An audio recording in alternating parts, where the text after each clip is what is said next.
This is when we got on some rant about fruit. Mm-hmm. I don't remember this. This aired over this past Christmas holiday. I always take the last couple of weeks of December off. And so this was one of the sum-up shows on the Alan Cox Show. Blacklist, a member in good standing for many years now, Rick. Yeah, man. Don't screw it up. I love this show, man. I'm a faithful fan. Thank you. You are a booster. I appreciate that. How you doing, Bill? Hey, I'm doing what? Nope, not good. Not good. What, you got brain freeze? Yeah, just a little bit. He's breaking your balls right in there. All right, I love it. As soon as he gets in there. He's allowed. Yeah, that's all right. A little bit weekend still on the brain. Hi, Rick. Okay, I'm going to give a shout-out to Miss Erica. And you're not forgotten, Miss Erica. I hope you be listening every now and then. But anyway, Mr. Allen, you're the guru of knowledge, you and Bill both. I'm trying to figure out. I'll repeat it there, I'm sure. I would like everyone to refer to me from now on as the guru of knowledge, all right? In memory of Rick. Of course, our lovely Rick has passed away.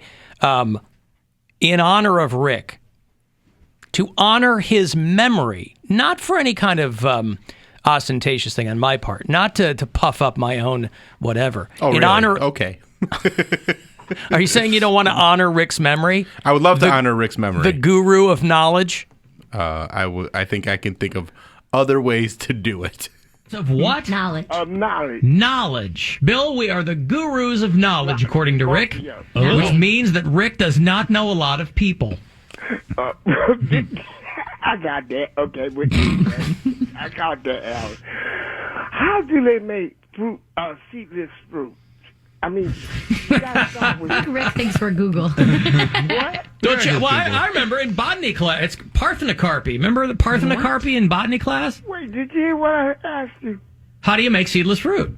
Yeah. Yeah, parthenocarpy. There you go. I think that's what they call it. Wait. They develop the fruit without it being. They develop the fruit without it being.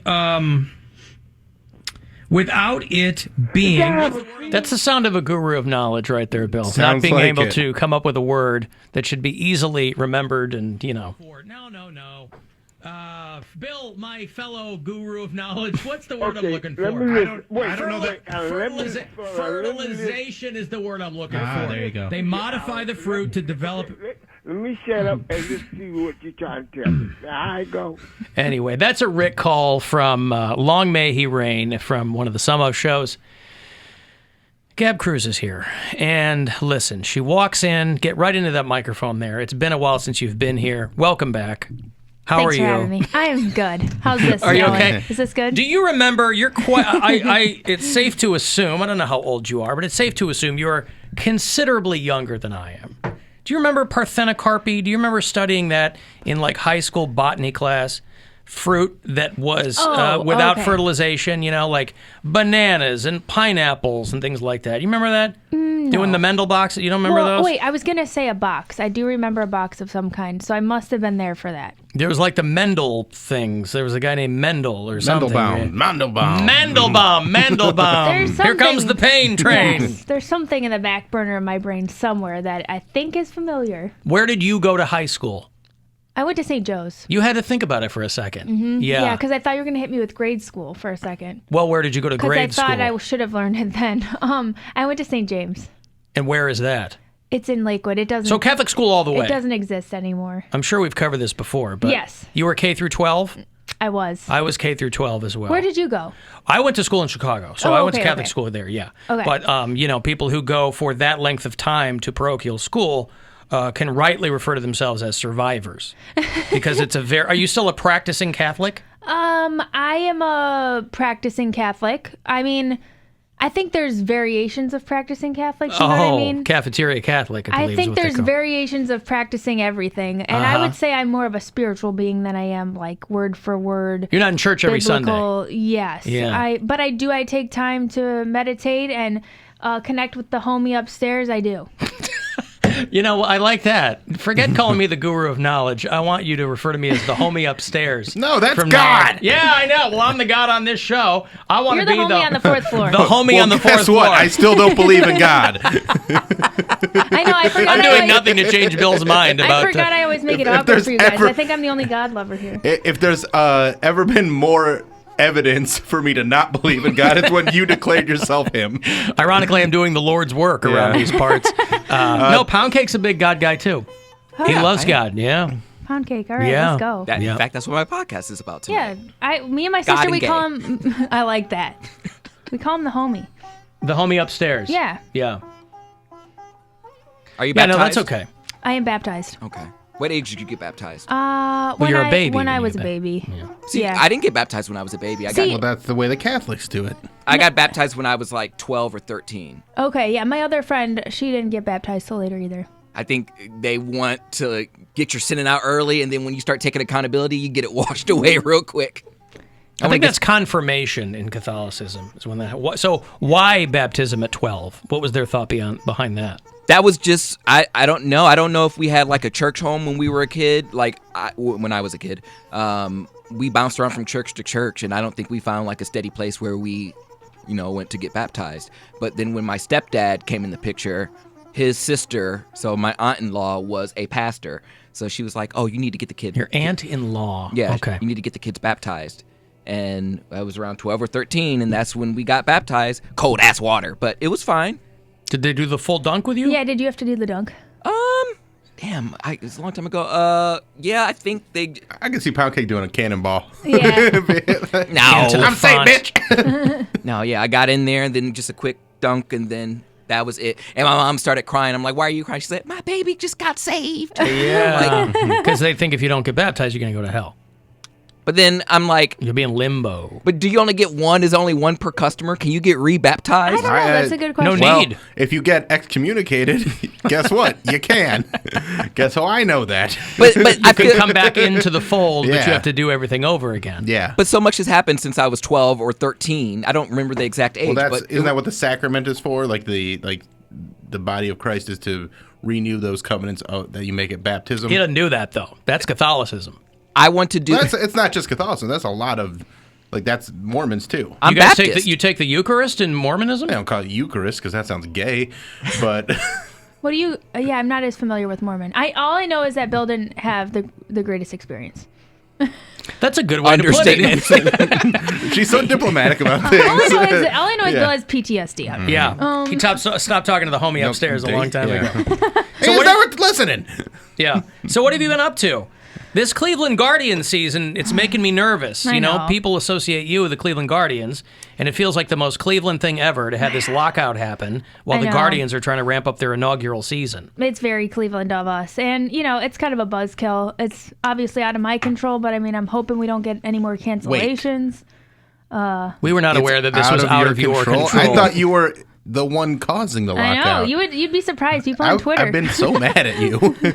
People on Twitter give you a hard time. Well, not me specifically. Well, you know what though? I feel like everyone wants to talk to me about. Well, it was the name change, and now people are cornering me at the gym. Like, Oh, what are you we get gonna do those. now? You get Yeah. those people that corner you and want to talk to you about sports when you're just going about your life. Yeah, for sure. The name change is still a biggie. People want they're in my face and they're like, "So what do you really think? So what do you really think?" I'm like, I'm not. It's 9 a.m., Bill. I'm not ready for this. Yeah, it's totally fine. Whatever happens, and I'll be on board. Yeah.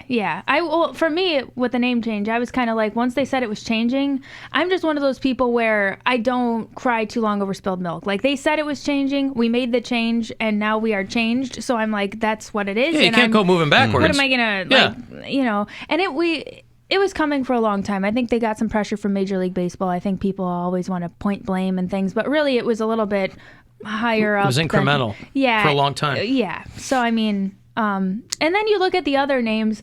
I had this epiphany too. I was like, if they did the whole unveil and they gave us the Indians as the name and then showed us the logo as Chief Wahoo, would I think that that's the best logo ever? Because everyone was or a giving good us name. Yeah, everyone was thinking of the logo could be better, this and that. And then I was like, the thinking about it, would I be jazzed about Chief Wahoo if that was the big reveal this year? And I think it's not that. It's a weird logo. It's weird looking. I don't think it even I think has it's anything. just the emotional attachment we all have. That's exactly right. It's That's- the nostalgia that people have. That's and all it is. People cast their minds back to their childhood and things like that. They can't separate the fact that they've had this imprint. It's an emotional thing more than anything, which I still understand. But it's kind of like I'm just gonna roll with the change. Though. But By you the way, recognize the emotional aspect of it and say, okay, I can move on from that. Where a lot of people, they don't even want to acknowledge that they have an emotion.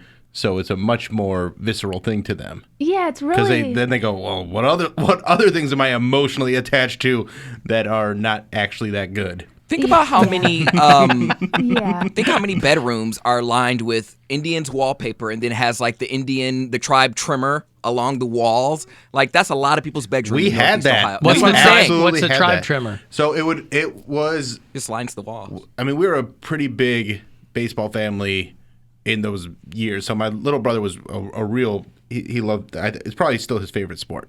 But his bedroom had like blue color Indians paint, and then the border was Chief Wahoo and like Indians logos all around it. So yeah, like we had that wallpaper. Oh yeah. Oh, okay. This wasn't a tool. The tribe trimmer wasn't like a tool that you used. He means It's like not a border. like how you cut I your gotcha. hair. Yeah, he I means like see. border. Okay. Thought maybe it was like That's what you some- mean, right? It's like the border. The Where, border, Yep. like a It's- wallpaper yeah. border. I guess Okay. wrong name, but yeah, I called it trimmer because literally it would be around everything. It would be around the trim of the wall, then at the bottom of the wall, and then any dresser you would have, you could put it on that. Like they would use it. My Yeah. family would use it for everything because I think they were just cheap and they bought it in bulk and they're going to use it. But yeah, Do these people who stop you in the gym and bend your ear, do they at least offer to spot you, or they just walk up and ask questions? Nah, it's just a good old chat with both Well, of my what gym do you go earphones to in, so people and can there's find no you and ask you regard. Yeah, both earbuds are in. You clearly can't hear them. All you see is their mouth moving, but they're desperate to talk to you. I always wondered that, like why people, because I started doing the headphone thing, not because I'm not personable. It's just like sometimes when you're on all the time, you got to be off. You want to just do your own So- thing. So, and I will never turn anyone away. It's just not my personality. But I am still always, it never ceases to amaze me when I've got the whole thing going on and I'm And they in my don't own get it. world. And it's just they'll do everything. And they're like waving at you like, hey, Don't flag me lady, down. lady, I know you are at the 'cause you're- baseball park. It's because you're right there, and they're probably not going to run into you again unless they come back to the gym another time and you're there and they can bug you then. Yeah. Do you have to stagger the time you go to the gym? So I haven't gone to the gym often, so I feel like I do throw people off. So maybe that's why they're so like she never comes. So now I have my chance. You're out of I your don't know. hidey hole, and they Potentially, get to, I don't know. do they ask for photos when you're like all sweaty at the gym? I've gotten a couple, but not often. No, they're not that extreme. But I'm saying you still would like take a photo. You don't say like, oh, not right now. I'm Listen, not- you don't understand the level of people pleaser I am. I will totally, with lettuce in my teeth, I will take a selfie with Wow. someone. Okay. Don't do Well, that. go get some lettuce. Yeah, get the lettuce Taking out a of your selfie. teeth. I am and- not going to say no, except the only time I ever said no was some guy who wanted to take a pic. He asked me to turn around, and I was like, What? at the ballpark. You know, it is kind of weird when people want a picture of just you, but I'll give him a pass. Like, okay, you can just, you just me, I guess. But then he asked me to turn around, and I was like, No, bud. nah, I don't have No, time. you know, I don't I'm not doing that. That's weird. You can see me walking away.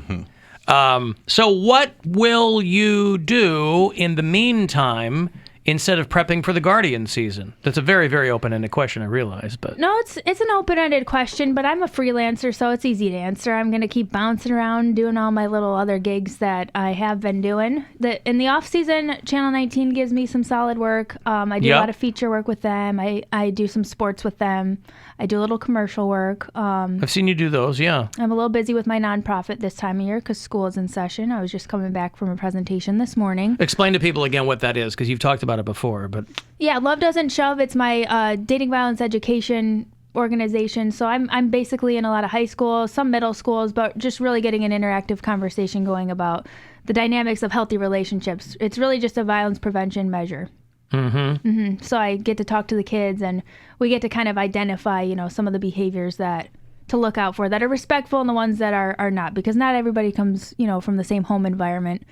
Not everyone has an understanding of what abuse really looks like. how early does that start, or is it is it tiered in such a way where it takes a different form based on the age of the student? Yeah, for sure. Like you're not going to talk to yeah. sixth graders about like a relationship where you're getting hit or something. You Right. When I'm in the younger schools, middle school, it's a lot about what makes a good teammate, because a lot of kids, they're on a team or they're in a club or they're involved in something. So it's like, well, what makes a good teammate? Because that's what makes a good friend, and that's what potentially down the road, that's what makes a good dating partner. But what we're talking about is like healthy conflict resolution. How do you handle a conflict that might come up on the team? How do you handle that? And we dissect different ways that could be, well, what's the good way? What's the way that is less Do efficient you have or an damaging? example of like conflict on a team, and then we can tell what we would do in that situation? Okay, sure. Let's see. So I had an issue at the Ask school. the guru of knowledge, and I'll tell you. The school will remain nameless, but they called me and they were having some issues with the fifth grade girls and the basketball players. It was getting so bad that these families, their kids wouldn't play at the same time on the court. And so when I talked to this group, they had plenty of examples to bring up for us to go over. And so I'm trying to think of some of the ones. If someone's not having a good game or they miss a basket, how could you handle that? Instead of screaming at them and calling them names. Instead of getting all upset about it and pissy Who's or whatever. expecting fifth grade boy or girl to be good at basketball yet? I know. Like, that's pretty insane to be like, what's wrong? You're 11 years old and you aren't getting the job done out there. But also, it's probably safe to assume that when you're talking to this team, there's also off-team interpersonal things that work into it too. Like if two girls don't like each other at all, Yeah. and they're on the team, Right. It's really got nothing to do with playing basketball. Yeah, it probably just has more to do with their own little tiff. Yeah. I'm blessed. I don't remember fifth grade girls being that intense for me when I was in fifth, sixth grade, but at the same time, I do not envy these middle schoolers these days. I think a lot goes into it more now than ever with social media and comparing and who has more likes and who liked who's, and I think they got a lot more going on. So there's probably maybe a little more conflict here and there. So yeah, it's really cool I think when it they bring spills up. over more than ever before, because Yeah. it used to be when you're at school, you're at school. When you're at basketball, you're at basketball. But like now, everything bleeds into everything else because of social media and access that people have now, and that makes it so much more difficult. And it's not exciting. not exciting. Fun. It's not exciting to deal with if My you thing is, are a parent. I would not want to go back. Like I think about it. I'm like, would I be able to make it in this type of climate? Like, and I was already so many of us are so insecure in high school, and you don't know who you are, and you're developing yourself, and then you're also awkward. Like I shot up in sophomore year.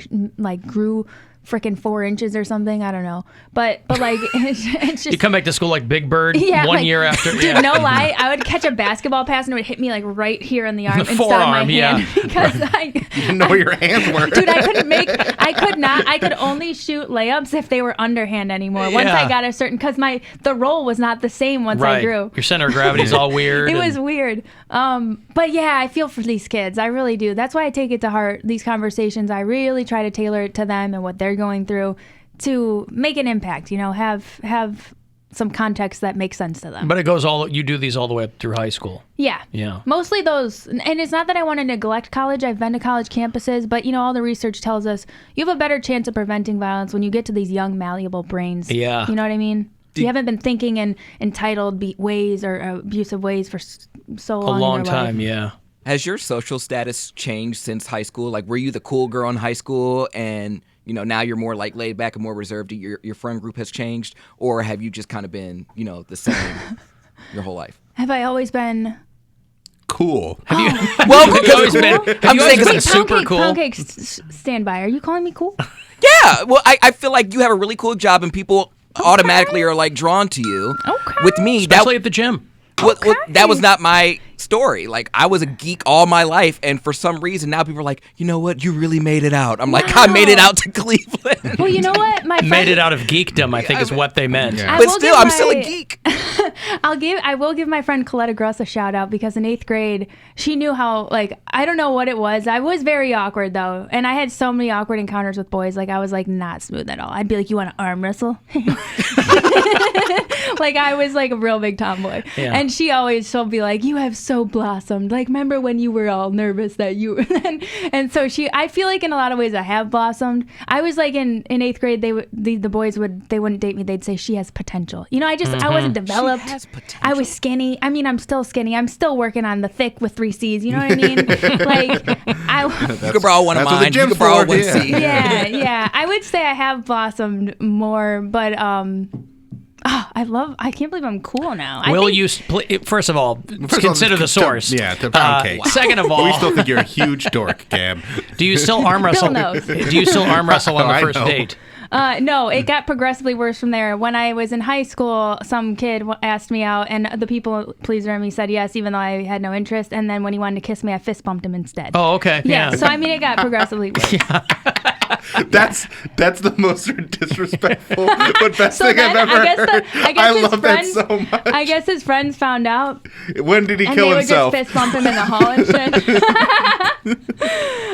shit. So then I got the name Mission Impossible, which I don't know why, because I would fist bump you. Yeah, I guess I was kind of stonewall people. Yeah, that's all right. Well, that's not the worst thing you could be called. I'll do you one better. I went on a date and it ended up being a pyramid scheme. Oh, wow. That was in college. How does that even happen? Like, can you elaborate? That's when a bunch of dudes pile onto each other and form a pyramid. No. It's a whole different thing in his culture. Yeah, that's... No, it was in college, and this super hot guy, and I should have known he was out of my league. He looked like a model, and he had like the really dark spray tan, but he was like super ripped, and he was like, "Hey man," he's like, he approached me on Instagram, right. We had mutual follows. So I was like, oh, okay, and was he selling a product? Is that it? He was, but I didn't know that. The product sells itself. He didn't pitch it like that. He was just like, I would love to like take you out to dinner or something like that, and just get to know you. I'm like. Well, of course. So we go to freaking Spaghetti Warehouse in Akron, and he's talking to me, and then he's just like, "Have you ever heard about what was it? Amway." No, it was Herbalife. Dude, how did Herbalife. I know? Yep. Once you said he was a bro with the spray tan, it was pretty easy. That's exactly what it was. That's exactly what it was. And I'm like, do I look like the type of guy that needs this? He's like, it's for everybody, man. I'm like, oh no, it is a pyramid scheme. He didn't just mention it in passing. He had pamphlets and he had a briefcase. I was like, I thought he was just like, a bag gay. Yeah. He came prepped. No. I've got to take a break. Gab Kreuz is here today. You can find her on social media, The Sports Gab, JB. And let me take a break. I'll have those Rise Against tickets for you a little bit later on if you want to check out their show. They're playing Nautica mid-August. I'll have Cleveland Charge tickets for you later on, and we'll get you to Tool down at the Romo Fijo as well. 35192 if you want to text for something. Anywhere you are, you can listen to the show on the iHeartRadio app.